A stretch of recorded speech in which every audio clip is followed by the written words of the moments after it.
Why is it that you can be doing everything you're supposed to in your job search, keeping your resume sharp, staying active on LinkedIn, even networking, and still feel like you're going nowhere? Why does it seem like no matter how many steps you take, something keeps pulling you back into the same frustrating spot? Maybe you've even caught yourself wondering late at night, am I missing something big here? Or is this just how it's supposed to be? If you're in the thick of a job search right now, questioning whether it's really the market or if there's something deeper at play, keep listening. This is the Your Next Success podcast, and I'm your host, Dr. Carolyn Sangal. I'm a life-first career coach and strategist on a mission to normalize questioning your career. Because I believe each of us is made on purpose for a purpose only we can fulfill. The longer we live out of alignment with who we are, what we do best, and why we're here, the more we miss out, and the more the world misses out on what only we can give. The Your Next Success podcast is where we explore how to build a career that truly fuels your life. We talk about self-discovery, smart job search strategies, professional growth, and you'll hear stories from people who've navigated big career transitions themselves. So you can see what it's really like to make bold changes and feel inspired to create your own version of authentic success. One that is aligned, meaningful, and truly yours. Today, we are talking about 6 subtle ways your job search might actually be keeping you stuck, even though it feels like you're on the right track. And first, I want to share a story with you. It is one that Napoleon Hill told in his book, Think and Grow Rich. And yeah, it's almost 100 years old, but I swear it might be more relevant now than ever. Picture this with me for a second. You are standing on the edge of a dock, and there's a big ship getting ready to pull out of the harbor. It has got a captain at the helm, a crew buzzing around, maps and charts all laid out, and they know exactly where they're going. So when they untie the ropes and they push off, there is zero hesitation. Now, barring a storm or some freak accident, that ship will arrive at its exact destination, right on time. But then there's another ship. Same harbor, same water, except this one has no captain, no crew, no map. It just drifts off wherever the tide decides to pull it. Where does it end up? Who knows? Maybe it washes up on some random shore. Maybe it crashes on the rocks. But what it's not going to do is get anywhere intentionally. And the reason I tell you this isn't to get all philosophical. It's because if you're out there in the middle of a job search right now, whether you're graduating, re-entering the workforce after a break, or you've experienced and found yourself laid off, there's a pretty good chance that your approach looks a whole lot like that second ship. And look, that is not a dig. Most people do it this way. You're out there firing off applications, maybe applying on LinkedIn, tweaking bullet points, refreshing your email inbox, and hoping maybe this time someone replies. And you tell yourself, hey, I am moving, I am doing something. It has got to pay off soon. But let me ask you, does it actually feel like there's a captain at the wheel? Do you have a clear chart? Or are you just hoping the wind pushes you somewhere good? Because here's what I want to promise you today. By the time we are done here, you're going to see exactly why your job search might be taking you further off course without you even realizing it. I'm going to show you 3 mistakes that you might be doing that are keeping you stuck in your job search. And more importantly, we will talk about how to shift it so that you're not just drifting, you're actually steering. You've got the map, the compass, and yeah, you're the captain. Sound good? All right. Let's keep going. Tell me if this rings true. You've got your laptop open, or let's be real, your phone, and you scroll LinkedIn, Indeed, or whatever your portal of choice is. You click on a job title, and your stomach does this tiny flip. Could this be it? And you start reading and you think, yeah, I could do this. You read the description 2 or 3 times and you try to see yourself in it. Then maybe you adjust your resume, you pull out a bullet point that matches, you swap a line, you upload, you hit submit, and for a moment, there's hope. A little spark of maybe this one. But then a few minutes, hours, or days later, nothing. Crickets. Or that cheery automated rejection email that somehow still manages to feel like a punch in the gut. Or worse, just total silence. But you get up and you dust yourself off, and then you do it again. Because that's what you've been told, right? Keep applying, keep trying, it is just a numbers game. But can I tell you something gently? If it's not working now, doing more of the same is not going to suddenly flip the switch. And that's exactly what we're going to unpack today. Mistake number 1 is believing that the more applications you send out, the more chances that you'll have. Now, it feels like common sense, right? Everyone says it. Keep applying, keep putting yourself out there, and eventually something has to stick. Especially if you're analytical and results focused, it seems obvious that increasing the number of submissions will increase your odds. What I see over and over, though, is something very different.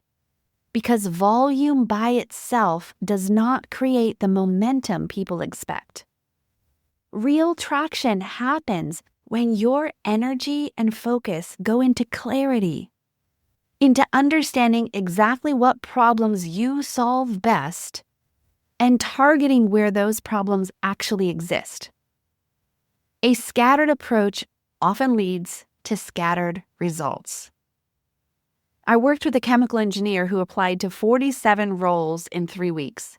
She cast such a wide net, thinking that if she showed she was open to a lot of different opportunities, then she would land something faster.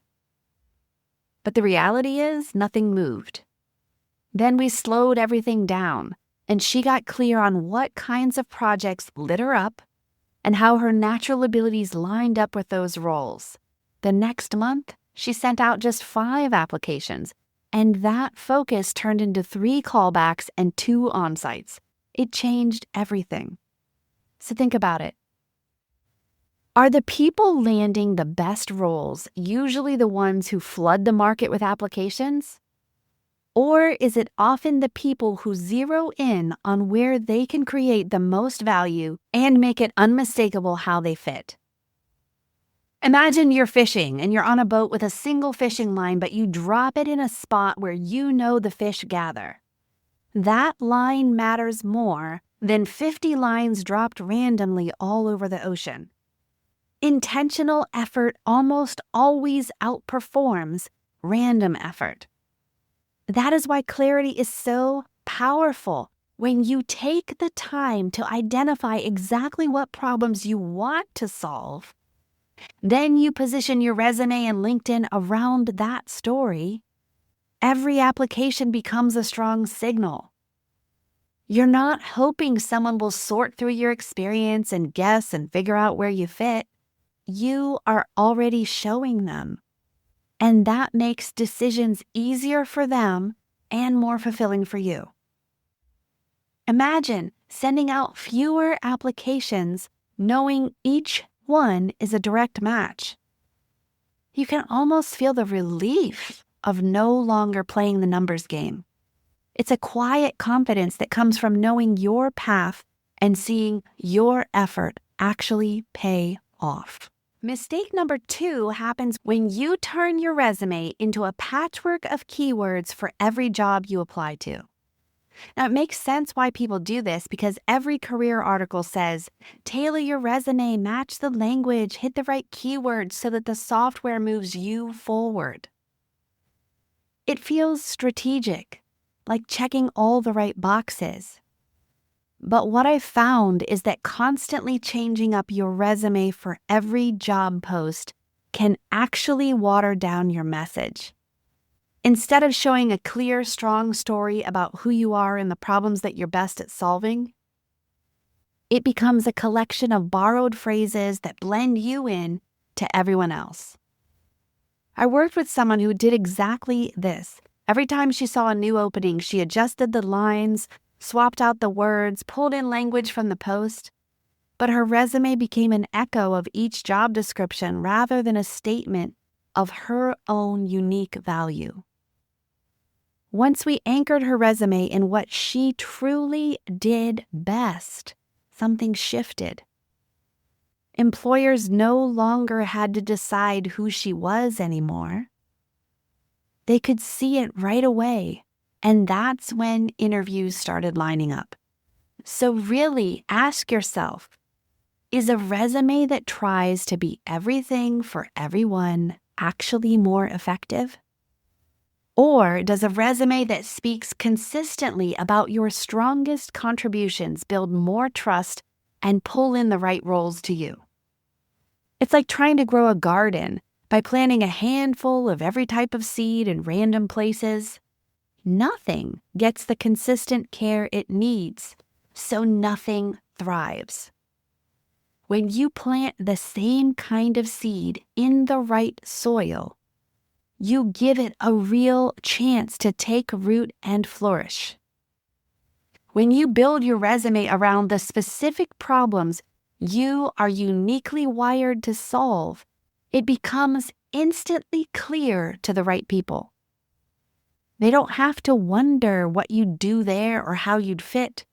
It's obvious. Imagine the relief of knowing you are presenting the same confident, aligned story every time.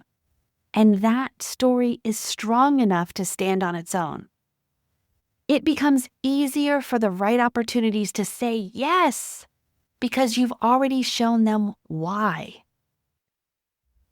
Mistake number 3 is expecting your work to speak for itself and naturally bring the right opportunities to you. I completely understand why this is a common belief because you have worked hard, delivered results, built a solid track record, and maybe even gathered glowing endorsements on your LinkedIn. It feels fair to think that by staying focused on doing excellent work, the right people will notice. It often feels more dignified too, like, I'm not out there chasing, I've proven myself. If someone wants what I bring, they'll reach out. But what I see play out time and again is something different. The best opportunities rarely start with a random recruiter stumbling on your profile. They grow quietly through networks, through referrals, and conversations long before a job ever gets posted. People look for someone they've heard about, someone who has already shown curiosity and engagement. Your track record matters tremendously, but it becomes powerful when you're the one putting it in front of the right people. I worked with a scientist who had an incredible background. She figured her results would be obvious enough that companies would reach out. Months passed without anything moving. When she started reaching out directly, just 3 short, thoughtful messages to hiring managers doing work that genuinely excited her, everything changed. She mentioned a project that she loved that overlapped with their interests and offered a friendly invitation to connect. A week later, she was on an informal call. 2 weeks after that, they were already sketching out a new role around her strengths. So it's worth asking yourself, are the most meaningful opportunities really going to the people who stay quiet and wait to be noticed? Or do they usually flow to those who take small steps to get on the radar early, long before a hiring decision is ever made? It's like tending a garden by being present. You water, you check the soil, you give it light. The plants that get seen and cared for grow the strongest. The same goes for your career. You create visibility through small, genuine connections that build trust over time. Sharing what you care about, commenting thoughtfully on someone's work, sending a simple note of curiosity. These are all ways that you become known. Hiring conversations often start from someone remembering who showed interest, who understood their challenges, and who felt like an easy next step when the time was right. Imagine what shifts when you are not waiting, but gently guiding your future by showing who you are and what you love to solve. That's how opportunities come to you, already aligned with what makes you come alive.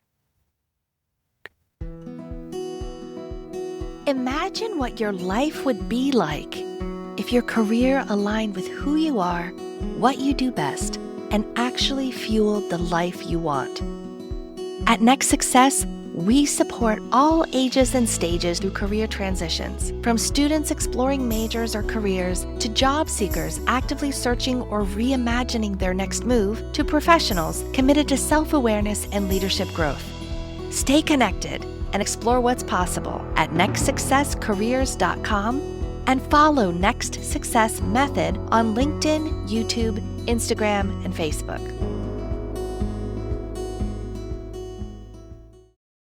Today, we're talking about subtle ways your job search might actually be keeping you stuck, even though from the outside it looks like you're doing everything right.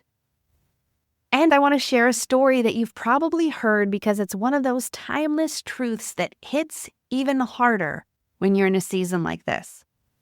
Stephen Covey, in The 7 Habits of Highly Effective People, said people spend their whole lives climbing the ladder of success, only to reach the top and realize the ladder was leaning against the wrong wall. Think about that for a second. You can be putting in all the hours, taking all the courses, doing everything you believe should get you ahead, and still end up somewhere that doesn't actually fit you at all.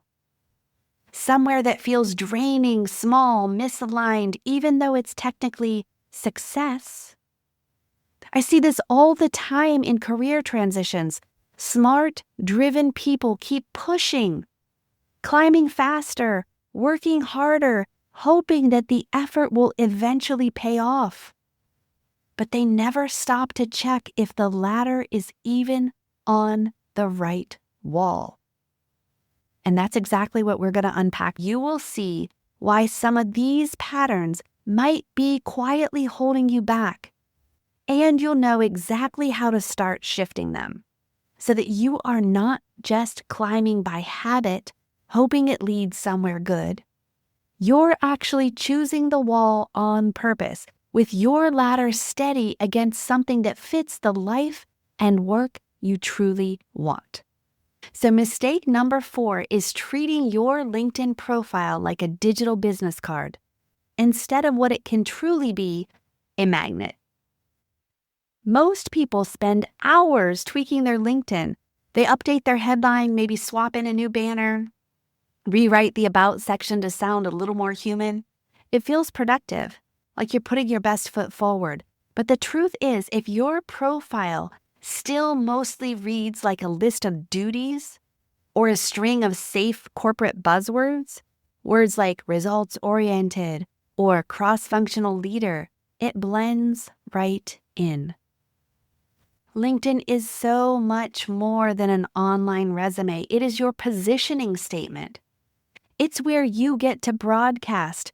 If you have this problem, I'm your person. When you keep it generic, sure, it feels safe, but it also means that you fade into the noise. Specifics are what makes people stop scrolling. Being clear about what you solve repels the wrong roles and draws the right ones to you. I had a client who was a senior project manager. Her old headline was something like, passionate about growth and operational excellence. Now, it could have described a million people. When we shifted it to, I lead global pharmaceutical scale-ups, cutting launch times by 30%, by focusing on lean systems and quality assurance. That one change started bringing in mails from exactly the kinds of companies that she dreamed of working for. So really think about it. Are recruiters and hiring managers pausing for profiles that sound like every other safe professional summary? Or are they reaching out to people who make it obvious what kind of problems they can jump in and solve? Your LinkedIn is like a storefront sign on a busy street. A bland sign says, "You sell stuff." A clear, focused sign says, "You have exactly what that person walking by is looking for." Turning your LinkedIn into a magnet starts with deciding what problems you want to solve next and how you want to be known. When your headline, your summary, and your experience sections all reinforce that message, people don't have to guess. They see it right away. Picture someone opening your profile and thinking, "This is exactly who we need." That's what happens when your positioning does the heavy lifting. Mistake number 5 is hoping that time will fix it, trusting that if you just keep going, eventually something will land. This one can be tough to face because it carries a hint of truth. You tell yourself, it's the market, it'll pick up, something's bound to come through. It feels patient, even resilient. But here's what actually plays out. Time doesn't automatically sort things out when your approach is misaligned. Time compounds whatever you are already doing. So if every month you keep applying randomly or you keep waiting for someone to notice your profile, you are not standing still. You're slowly training yourself to accept uncertainty, to get used to polite rejections or complete silence. Your confidence starts to thin out drop by drop. I've had clients come to me after a whole year of doing the same things, mass applying, rewriting tiny bits of their resume, hoping the next quarter might be different. By then, they weren't just tired. Their belief in themselves had eroded. But once we rebuilt everything, their positioning, their outreach strategy, their understanding of what they actually wanted, things began to move quickly. But it took extra work just to get their energy back to try again. So ask yourself, does time on its own create better outcomes? Or does time only start working in your favor once you give it something meaningful to build on? Time is like a snowball. It grows based on what you pack at the start. If you start with misalignment, it just becomes a bigger ball of confusion. If you start with clarity and strategy, it picks up speed in the right direction. Time starts working for you when you give it a foundation, a clear resume, a LinkedIn profile that positions you for what's next, targeted applications, and warm conversations that build momentum. That's how time becomes your ally. Each week, instead of feeling more stuck, you see small signs that you are moving toward the work that truly fits you. Mistake number 6 is pouring all your energy into what you've done instead of shaping your story around where you actually want to go next. It's easy to see why this happens because most of us were taught that resumes and profiles are supposed to be a running list of everything that we've done. So we stack up job descriptions, achievements, responsibilities, certifications. It feels like that's what gives us credibility. That if we show enough past success, someone will figure out where we fit. But what I've seen over and over is that employers hire forward. They look at where you're pointing, not just where you've been. When your entire narrative is anchored only in the past, it leaves hiring managers trying to guess what problems you want to solve next. And many simply move on to the person who makes that crystal clear. I had a client who was in biotech operations. Her resume and LinkedIn were packed with technical wins and complex system rollouts, all written like dense case studies. Impressive, sure, but it read like a historical document. Nothing pointed to where she wanted to go. When we reframed it around the kinds of problems she wanted to keep solving and wrote her profile to position her as someone driving innovation and operational excellence for future launches, it suddenly opened doors. Companies could see exactly how she fit into their next big project. So think about this for yourself. Are the opportunities you want most likely going to go to someone whose materials read like a career obituary, documenting everything that they've already done, or to the person who says, here's what I solve, here's where I'm heading, and here's how that connects to what you need? It's like driving a car by staring in the rearview mirror. The view behind you is valuable. It shows how far you've come, but you reach your destination by focusing on the road ahead. Shifting this means deciding what problems you want to keep solving, what environments energize you, and what future you are intentionally moving toward. Then your resume, your LinkedIn, even the way you introduce yourself becomes a story of where you're heading, supported by the results that you've already delivered. Picture a hiring manager looking at your materials and instantly seeing how you fit into the challenges they're facing right now and the goals that they're driving toward. That's when they reach out, because you're not just a record of the past, you're a solution for their future. So just to recap where we've been today, we have talked about how sending out more applications without real clarity is often what keeps you running in circles. We looked at how turning your resume into a patchwork of keywords for every new posting actually blurs your message instead of sharpening it. And we explored how expecting your work to speak for itself leaves you quietly overlooked when real opportunities usually grow through conversations and networks long before there's ever a formal job post. So let's picture this together for a second. Imagine just a few weeks from now, your LinkedIn doesn't just look nice, it actually does work for you. It positions you clearly so that the right people immediately see how you fit. Your resume doesn't blend into the pile. It feels like a direct line to the kinds of problems you want to keep solving. You're not sitting back hoping time will sort it out. You've given time something to compound. Each week, you are seeing small signals, maybe a warm reply to a thoughtful message, or an introduction to someone that you've genuinely admired. You feel lighter because you're not carrying the weight of trying to be everything to everyone.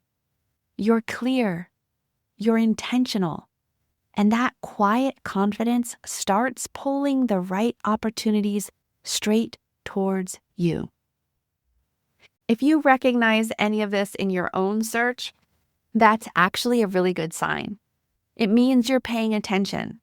You're asking bigger questions about where your ladder is leaning, and that's what changes everything. The simplest place to begin if you need help is by grabbing my free LinkedIn profile checklist. It will help you make sure that your profile is not just a digital resume, but a clear, compelling statement of what you solve and where you're heading next. You'll find that link right in the show notes. And if you're ready to take it deeper, to figure out exactly what kind of problems you are built to solve and how to position yourself for work that is truly aligned, you can book a strategy call with me. We will look together at how to make that happen. So this is how you stop hoping and start steering. This is how you build real momentum toward the life and career that fit you best. I'm glad you're here. Keep going. Your next success is closer than you think. Thanks for listening to Your Next Success with Dr. Carolyn Sangal. Remember, authentic success is yours to define and includes aligning your career to support the life you want.